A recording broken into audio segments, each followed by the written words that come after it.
வணக்கம்.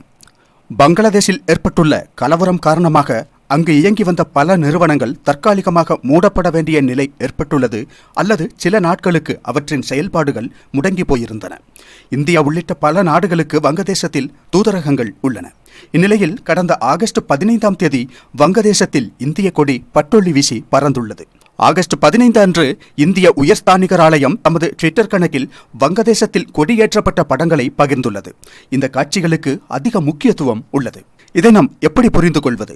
பங்களாதேஷ் கிளர்ச்சிக்கு மூளையாக செயல்பட்ட நாடுகளில் அமெரிக்காவும் ஒன்று அல்லது அதன் பின்னணியில் உள்ள நாடுகளில் ஒன்றாக கருதப்படுகிறது. நிச்சயம் அந்த அமெரிக்காவின் தூதரகம் பங்களாதேஷில் மூடப்பட்டுள்ளது. அமெரிக்க தூதரக அதிகாரிகள் எல்லாம் தப்பித்தோம் என்று ஓடிவிட்டதால் அங்கு இப்போது அமெரிக்க தூதரகம் தற்காலிகமாக செயல்படவில்லை என்று அறிய முடிகிறது. அமெரிக்க தூதரகத்தின் அதிகாரப்பூர்வ ட்விட்டர் தளத்திலும் அது தொடர்பான சில ட்வீட்டுகளை பார்க்க முடியும். அது மட்டுமின்றி வங்கதேசத்தில் உள்ள சீன தூதரகமும் செயல்படாமல் உள்ளது என்றே அறிய முடிகிறது. 2019 முதல் சீன தூதரகத்திற்கு முன்பாக உய்குர் முஸ்லிம்களுக்கு எதிரான தாக்குதல்கள் மற்றும் சீன அரசாங்கத்தின் அடக்குமுறைகளை எதிர்த்து பல போராட்டங்கள் மற்றும் ஆர்ப்பாட்டங்கள் நடந்துள்ளன. எனவே இந்த நேரத்தில் அங்கு தாக்குதல்கள் நடத்தப்படலாம் என்ற அச்சம் காரணமாக தூதரகத்தை மூடியுள்ளதாக அறிய முடிகிறது. தற்போது அங்கு துணிச்சலாக திறந்து செயல்பட்டு வருவது இந்திய தூதரகம் மட்டும்தான். அது மட்டுமின்றி நாம் நமது பணியை முன்னெடுத்துச் செல்கிறோம். பங்களாதேஷில் ஆட்சி மாற்றம் ஏற்பட்டால் இந்தியாவுக்கு எதிராக நிலைமை மாறும் என்று பல நாடுகளின் கணக்கீடுகள் இருந்தன. அமெரிக்காவிடம் இப்போது அப்படிப்பட்ட ஒரு கணக்கீடு இருக்க வாய்ப்பில்லை. ஏனெனில் வங்கதேசத்தில் தமக்கு செல்வாக்குள்ள விதத்திலான ஒரு அரசாங்கம் அமைய வேண்டும் என்பதில் அமெரிக்கா ஆர்வம் கொண்டுள்ளது. இரண்டாவது, செயின்ட் மார்ட்டின் தீவுடன் தொடர்புடைய அமெரிக்க நோக்கங்கள்.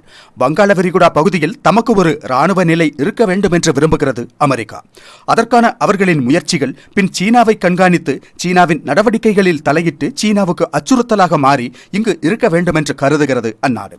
பின்னர் மியான்மர் விஷயத்திலும் ஆர்வம் கொண்டுள்ளது அமெரிக்கா. தற்போது வங்கதேசத்தில் இந்தியாவுக்கு சாதகமான சூழல் உள்ளதில் அமெரிக்காவிற்கு குறிப்பிடத்தக்க அதிருப்தி ஏதும் இல்லை. ஆனால் இந்தியா மீதும் ஒரு கண் வைக்க வேண்டும் என்று நினைக்கிறது அமெரிக்கா. எதிர்காலத்தில் அமெரிக்காவிற்கு எதிராக இந்தியா வரக்கூடாது என்று அந்நாடு நினைக்கிறது. இந்தியாவுடன் அமெரிக்காவிற்கு ஆயுத ஒப்பந்தங்கள் எல்லாம் இப்போது உள்ளன. அதை வாங்கிய பின்பு எதிர்காலத்தில் இந்தியா தங்களுக்கு எதிராக திரும்பி விடுமோ என்ற அச்சம் உள்ளது வெள்ளையர்களுக்கு. வெள்ளையர்களின் பயம்தான் உலகில் பல பிரச்சனைகளுக்கு காரணமாக உள்ளது. உலகில் அமைதி நிலவ வேண்டுமானால் முதலில் அவர்களின் பயம் மாற்றப்பட வேண்டும். அவர்களின் பயம் மாறினாலே நிறைய விஷயங்களில் அமைதி ஏற்பட்டுவிடும். நாளை ஒருவேளை அமெரிக்காவை தாக்கினால் என்ன செய்வது என்ற பயம் காரணமாக வடகொரியா மீது என்றோ பொருளாதார தடைகளை விதித்தது அமெரிக்கா. அவ்வாறுதான் ஒவ்வொரு விஷயங்களிலும் செயல்படுகிறார்கள் அவர்கள். எனவே ஏதேனும் ஒரு நாடு என்றேனும் அவர்களுக்கு எதிராக வரும் என்று கருதுகிறார்கள் அவர்கள். அதனால் அனைத்து நாடுகளையும் தங்கள் சொற்படி நிற்க வைக்கும் முயற்சிகளை மேற்கொண்டு வருகிறார்கள் அவர்கள். வங்கதேசத்தில் நடக்கும் இந்த கொடுமைகளும் அவ்வாறுதான் நடக்கின்றன என்று கருதப்படுகிறது. ஆனால் இங்கு இந்தியா என்ற ஒரு முக்கிய சூத்திரதாரியான நாடு உள்ள விஷயத்தை அமெரிக்கா மற்றும் சீனாவால் சரியாக புரிந்து கொள்ள முடியவில்லை. அவர்கள் நினைத்ததை விட அதிக செல்வாக்கு வங்கதேசத்தில் இந்தியாவிற்கு உள்ளதென்பதை நிரூபித்துள்ளது இந்தியா. உண்மையில் அங்கு ஒரு இந்திய விரோத அரசு வரும் என்றுதான் அனைவரும் எதிர்பார்த்திருந்தார்கள். நாளை பிஎன்பி ஆட்சிக்கு வந்தாலும் அங்கு எந்த மாற்றமும் ஏற்பட போவதில்லை. இந்தியாவிற்கு எச்சரிக்கை விடுக்கும் விதத்தில் பேசிய கட்சியாகும் அந்த பிஎன்பி. ஷேக் ஹசீனாவை வங்கதேசத்திடம் இந்தியா ஒப்படைக்க வேண்டும் என்ற விதத்திலான அறிக்கைகளை விடுத்துள்ளது அந்த கட்சி. அவாமி லீகிற்கு பிறகு வங்கதேசத்தில் அதிக செல்வாக்குள்ள ஒரு கட்சியாகும் பிஎன்பி. ஆனால் இரு கட்சிகளுக்கும் இடையே மிகப்பெரிய வேறுபாடு உள்ளது.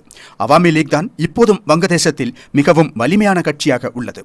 அதை உடைப்பதற்கான பிஎன்பியின் முயற்சிகளை தான் இப்போது நாம் காண்கிறோம். ஆனால் பிஎன்பி ஆட்சிக்கு வந்தாலும் அங்கு இந்தியாவின் செல்வாக்கு மிகவும் வலுவாகவே தொடரும். காரணம், இந்தியா இனி வங்கதேசத்தில் இருந்து வரும் அகதிகளை ஏற்க தயாராகாது. மாறாக அவர்களை அங்கேயே தங்க வைத்து வேறு விதத்திலான நகர்வுகளை மேற்கொள்ளவே முடிவு செய்யும்.